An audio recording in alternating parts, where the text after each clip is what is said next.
이 시간에 우리 돌베개와 사닥다리라는 제목으로 창세기 말씀 나누려고 합니다.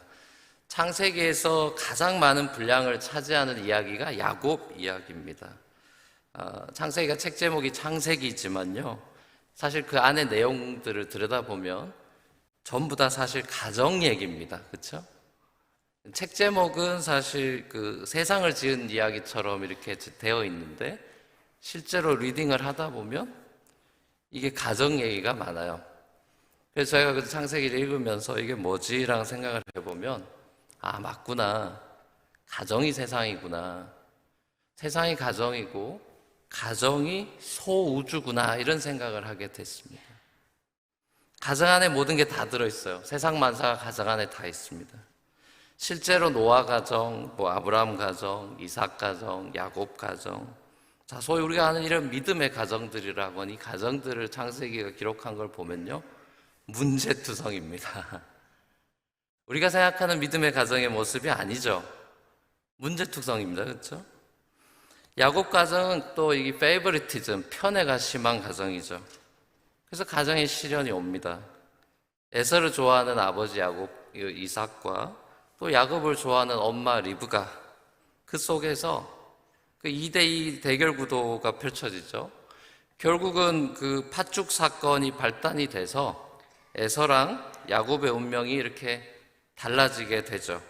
하나님께서는 리브가가 쌍둥이를 임신했을 때부터 동생 야곱이 언약 라인을 이어받을 애다, 이렇게 선택됐다, 이렇게 밝히시면서 야곱의 삶에 하나님이 유독 더 관여하는 모습으로 창세기가 전개가 됩니다.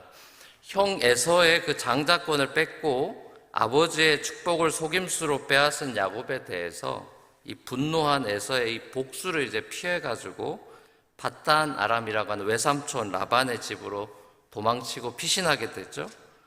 리브가가 야곱을 피신시키는 이유로 이삭에게 배우자를 이제 가나안 여자가 아니라 고향 여자랑 결혼시켜야 한다는 명분을 내세웁니다. 에서는 아버지 이삭이 동생 야곱을 가나안 여자랑 결혼 안 시키려고 고향으로 보내는 장면을 보면서 리브가뿐만 아니라 아버지 이삭도 자신의 결혼 생활에 대해서 이게 불만이 많구나, 이렇게 말씀은 안 하셨지만 굉장히 나한테 불만이 많으시구나, 이걸 느꼈던 것 같습니다. 그래서 장자로서 굉장히 실망하고 낙심하게 됩니다. 그래서 에서가요, 홧김에 이번에는 이스마엘의 딸과 결혼을 확 해버립니다. 계속해서 곱비 풀린 망아지처럼 엇나가는 에서의 모습도 우리가 창세기에서 보죠.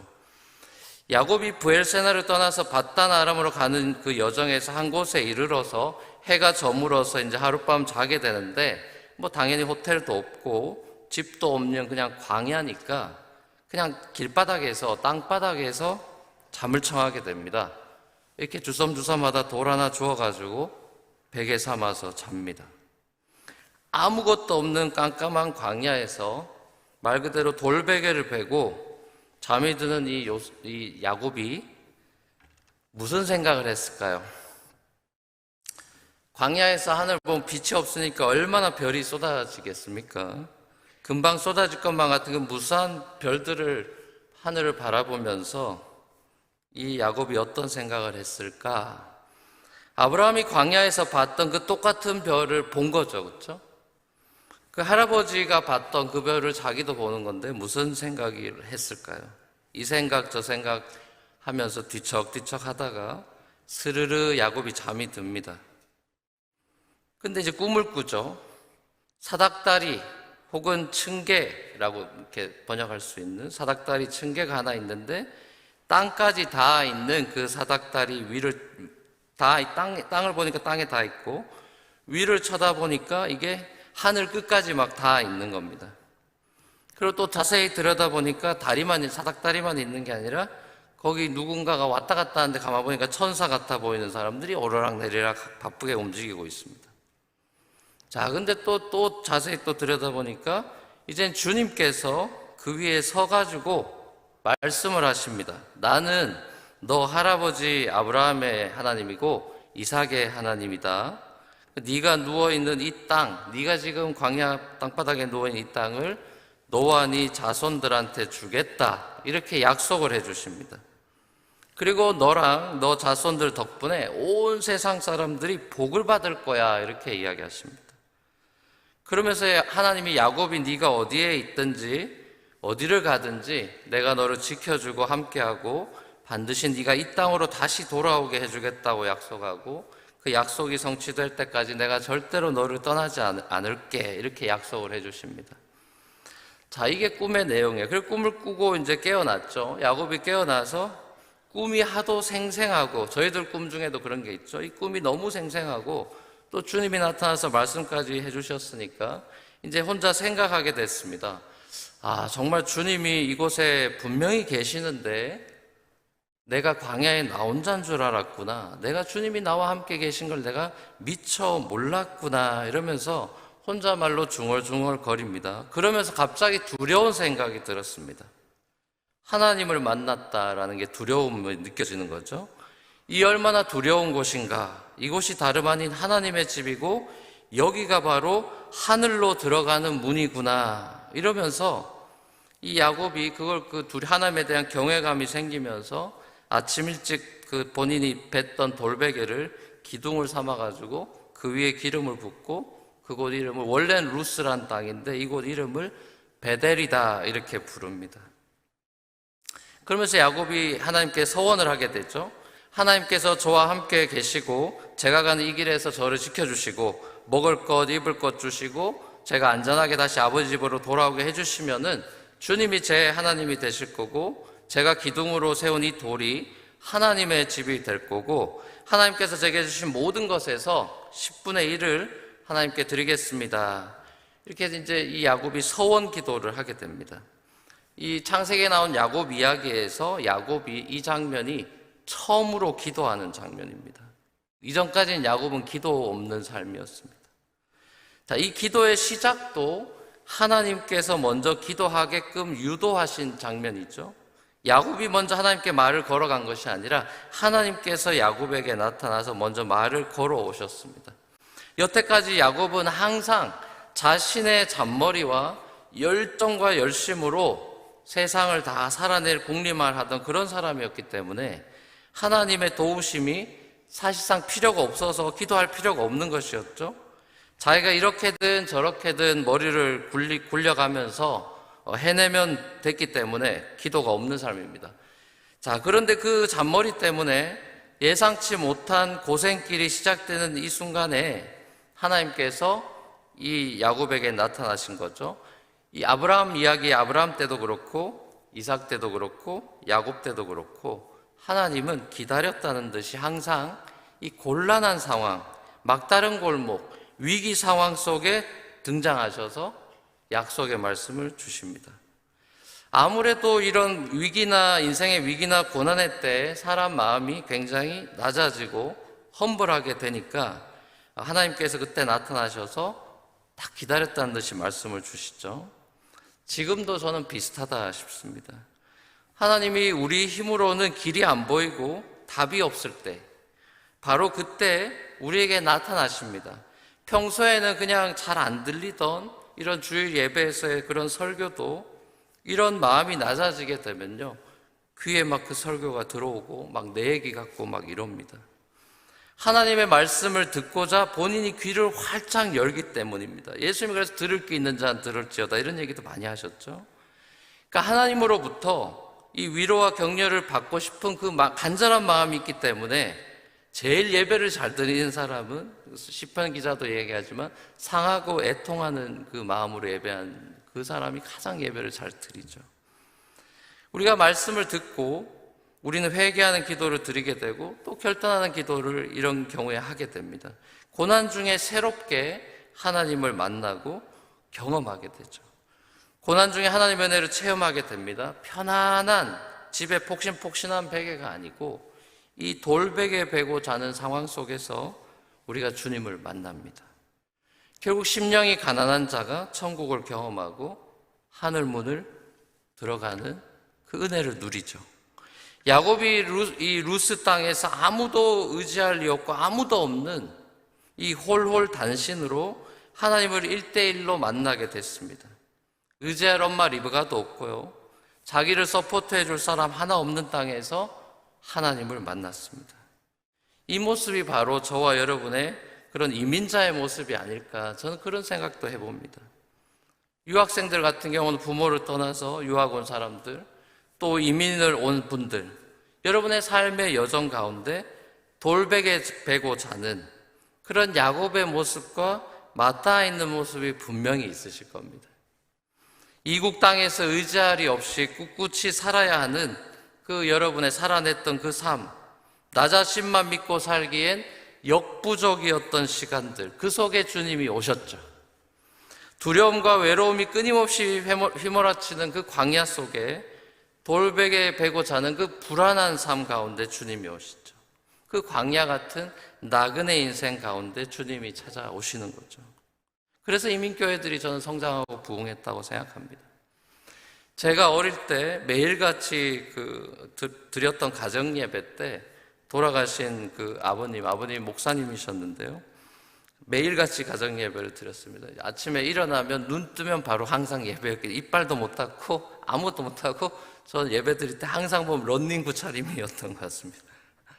바로 눈 뜨면 바로 예배입니다. 안 그러면 뭐 하다 보면 잊어버린다고 눈 뜨면 바로 예배예요.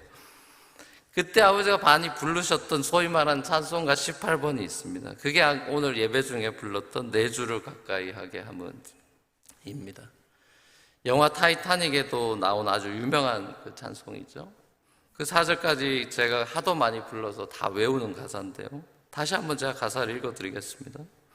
내 주를 가까이 함은 십자가 짐 같은 고생이나 내 일생 소원은 늘 찬송하면서 주께 더 나아가기 원합니다.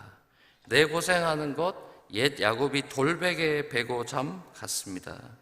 꿈에도 소원이 늘 찬송하면서 주께 더 나아가기 원합니다. 천성에 가는 길 험하여도 생명길 대나니 은혜로다. 천사 날 부르니 늘 찬송하면서 주께 더 나아가기 원합니다. 야곱이 잠 깨어 일어난 후 돌단을 쌓은 것 본받아서 숨질 때 되도록 늘 찬송하면서 주께 더 나아가기 원합니다. 이 찬송을 저희가 어릴 때 부를 때는요, 저희 집은 집 주소가 없었습니다. 저희 집이 산속에 있었습니다. 교회를 개척하셨고요, 그 당시에 창원이라는 곳에요. 아버지 개척한 교회 사이즈가 상가 지하에 한 요 정도 크기 됩니다. 한 15평입니다. 비 오면 물 다 새고요. 그 전문 용어로 다라이로 물 받아야 됩니다.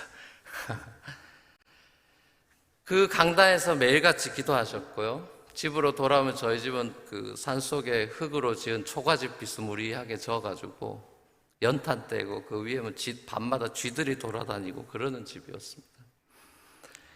개척교회 하시면서 힘드셨을 텐데도 이런 찬송을 부르면서 주님 앞에 고백하고 매일 예배를 드렸습니다. 돌베개를 베고 자는 처량한 야곱의 상황과 같지만은 주께 더 나아가기 원한다고 고백하는 이 고백이 제게는 굉장히 생생하고요. 그 찬양과 그 예배 장면이 아직도 떠오르고요. 그때 저는 예수 믿는 게 뭔지를 깨달았고요. 이 주님이 우리와 함께 하지 않으면 여기가 우리 집이 이 초가집, 이 흙집이 베델이구나. 그걸 깨달으면서요. 제가 그 중학생 시절에 저도 목회자가 되고 싶다고 마음을 먹었습니다. 이렇게 예수를 믿으면 이런 상황에서도 행복할 수 있구나. 그런 마음이 이제 순진한 어린 마음에 들어서 어릴 때 사실 형하고 저한테 아버지가 몇 살 안 됐을 때 안수기도 하면서 머리 누르면서 목사로 바쳐버렸대요. 저희 동의도 안 받고 바쳐버렸습니다. 그래서 그냥 매일같이 기도하셨어요. 목회자가 되게 해주시고 본인이 늦게 목회를 하셔가지고 아들이 목사가 됐으면 하는 마음이 컸던 모양입니다. 근데 아무튼 그 시절에 제가 아버지를 보고 정말 예수님과 함께 사는 이 베델의 삶이 행복이구나. 그걸 깨닫고 저도 목회자로 헌신하게 됐습니다. 고난 중에 요즘 쓰는 애들 말로 찐을 경험하게 되는 것이죠. 진짜를 경험하게 됩니다. 부부는 고난 중에 진정한 사랑을 경험하게 되죠. 다윗과 요나단이 고난 중에 찐 우정을 맺게 됩니다. 초대교회 성도는요, 고난과 핍박 가운데 진짜 코이노니아 찐 우정을 경험합니다. 푹신푹신한 베개가 아니라 돌베개를 베고 자는 상황 속에서 우리는 진짜 신앙과 사랑과 우정을 배우는 것입니다. 그래서 고난이 축복이라는 얘기를 하시는 것 같아요. 저도 지금보다 훨씬 젊은 나이인 20대에 신학 공부하려고 한국에서 미국으로 유학을 떠나왔습니다. 그게 벌써 23년 전이죠. 아내랑 결혼하고 이제 떠나왔는데요. 아무도 재정적으로 서포트 해줄 수 없는 그런 가난한 유학 생활이 그렇게 시작됐습니다. 아버님 빚내어가지고 그 교회 건축하고 계셨고요. 아내 집은 그 IMF 맞아가지고 재정적으로 저희를 도와줄 수가 없어서 갑자기 가세가 기울었습니다. 그게 와가지고 제가 뭐 밤일도 뛰고요, 알바도 뛰고요, 별의별 거 다 하면서 이제 그 신학 공부하기 위해서 튜이션 모으고요. 중고차 그 가다가 서는 차 사가지고 그거 끌고 필라델피아에서 그 공부를 했습니다. 박사과정까지 해서 한 10년까지 딱 빨리 끝내고 한국으로 귀국해서 사역하겠다 이렇게 마음을 먹고 살았습니다. 근데 예상과 다르게 주님이 그 박사과정 문턱에서 미역국으로 마시게 하셨습니다. 저는 당연히 그 길을 갈 줄 알았습니다. 유학의 꿈이 막 무너져 내리는 것 같고 많이 속상했습니다. 제 인생이 처음 실패라는 걸 경험해 봤습니다. 이제 그걸 통해 가지고요, 하나님이 제게 기도하게 만드셨습니다. 뭔가 문을 막는다는 느낌이 들었고요.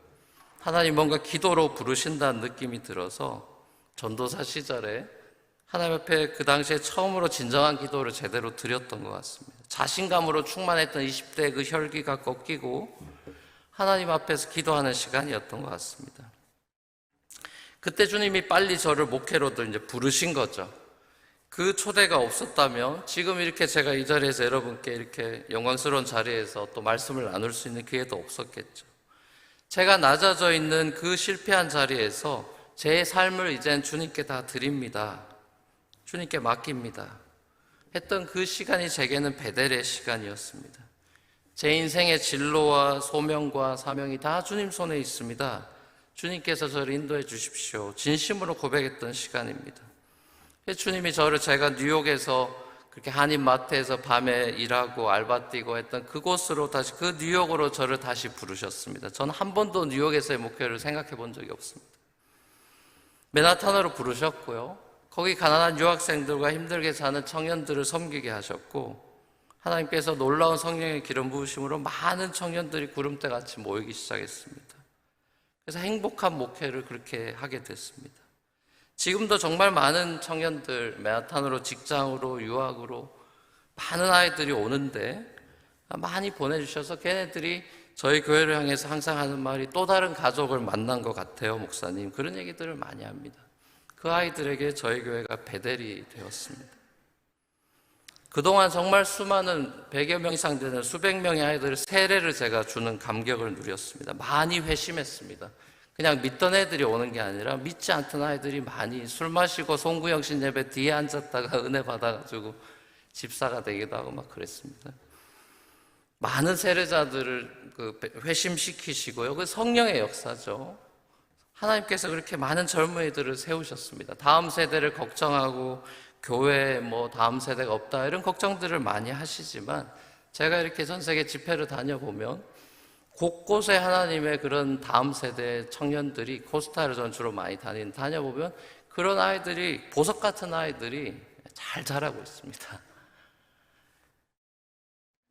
아무도 의지할 것 없는 그런 광야 같은 뉴욕 땅으로 하나님께서 오늘날의 야곱들을 많이 부르셔서 회심시키고 그 야곱들을 이스라엘로 만들고요. 본인이 살고 있는 그 척박한 맨하탄이 베델이라는 걸 배우게 하십니다. 가만히 생각해 보면 야곱이 꿈꾸었던 그 꿈의 내용이 정말 놀랍습니다. 땅의 사닥다리가 하늘까지 닿았다. 그리고 그 사닥다리 속에 천사들이 왔다 갔다 한다. 이게 무슨 어떤 사인일까요? 가만히 생각해 보면 먼저는 하늘과 땅이 따로 떨어져 있는 게 아니라는 걸 보여줍니다. 하늘의 하나님과 이 땅에 우리가 이렇게 떨어져 있는 관계가 아니라는 것이죠. 하늘의 하나님께서 이 땅에 살아가는 저와 여러분들에 대해서 관심이 많다는 겁니다. 그리고 그것을 사닥다리로 연결시키겠다는 겁니다. 자, 이거에 대한 해답이요. 오늘 이 본문, 구약의 본문에 대한 해답이 신약에 나옵니다. 요한복음에서 예수님이 이 본문을 해석해 주십니다. 자, 요한복음 1장 51절 말씀 같이 한번 보시죠. 같이 한번 읽어보겠습니다. 시작. 예수께서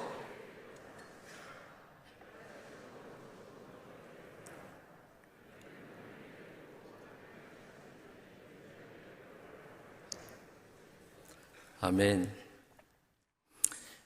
여러분 잘 아실 겁니다. 요한복음 1장에 나다나엘이 나오죠. 무화과 나무 아래에서 묵상하던 나다나엘. 참 이스라엘이고 얘 마음에는 간사함이 없구나 그랬던, 예수님한테 칭찬받았던 나다나엘과 또 그를 예수님께 소개시켜준 친구 빌립이 있죠.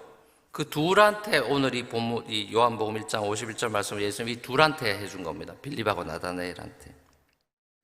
여기 보시면은 천사들이 어디에서 오르락내리락 한다 이렇게 돼 있나요? 어디 위에서라고 하죠? 예, 인자 위에, 사닥다리 위가 아니라 천사들이 인자 위에 오르락내리락 한대요. 자, 그러니까 이 무릎을 치게 되는 것이죠. 아하, 하늘과 땅을 잇는 사닥다리가 예수구나, 이걸 알게 되는 거죠. 인자 위에 오르락내리락 하는 겁니다. 아, 하늘과 땅, 하나님과 우리가 끊어진 관계인 줄 알았는데 사닥다리가 연결이 됐는데 이게 뭐지 했더니 예수님 말하는 거예요. 그거 나야 라고 얘기하시는 거예요. 하늘과 땅을 잇는, 하나님과 죄인 사이를 이어주는 그 꿈이었던 것입니다. 제가 보기엔 야곱도 몰랐을 겁니다. 아브라함부터 본격적으로 시작된 하나님의 구원의 이야기 속에 감추어져 있는 예수님입니다. 구약에 감추어진 예수님의 모습이죠.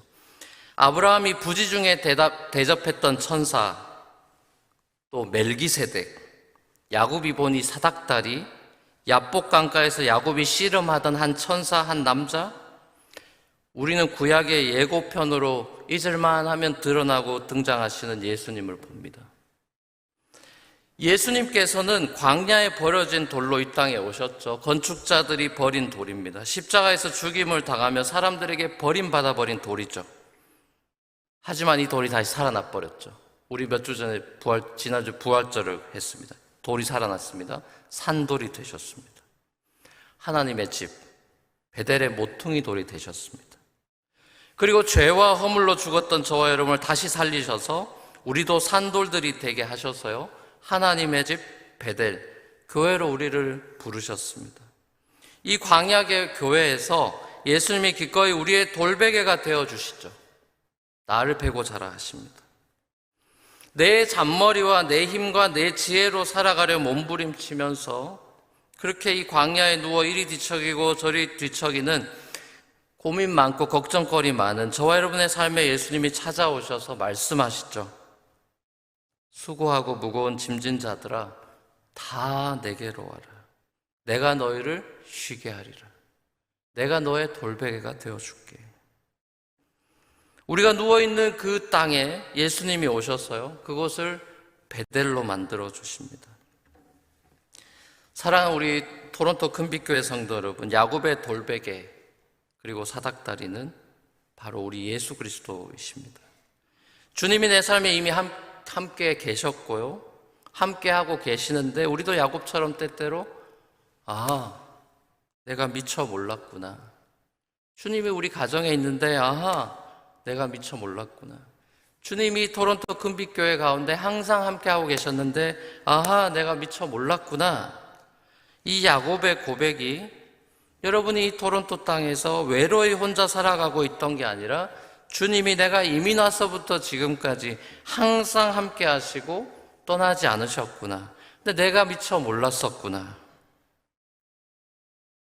여러분과 함께 하시고 광야길을 언제나 동행해 주시는 주님의 은혜 속에서 두려움과 외로움으로 살아가는 그런 인생이 아니라 참된 안식과 감사로 예수님을 뵈고 예수님과 함께 오르락내리락하며 하늘과 땅에 맞닿은 하나님의 꿈을 함께 꾸면서 이 땅 가운데 하나님의 놀라운 비전들을 펼쳐가며 수많은 백성들이 주께로 돌아오는 하나님의 아름다운 꿈을 꾸며 살아가시는 저와 여러분의 삶이 되기를 우리 주님의 이름으로 간절히 축원합니다.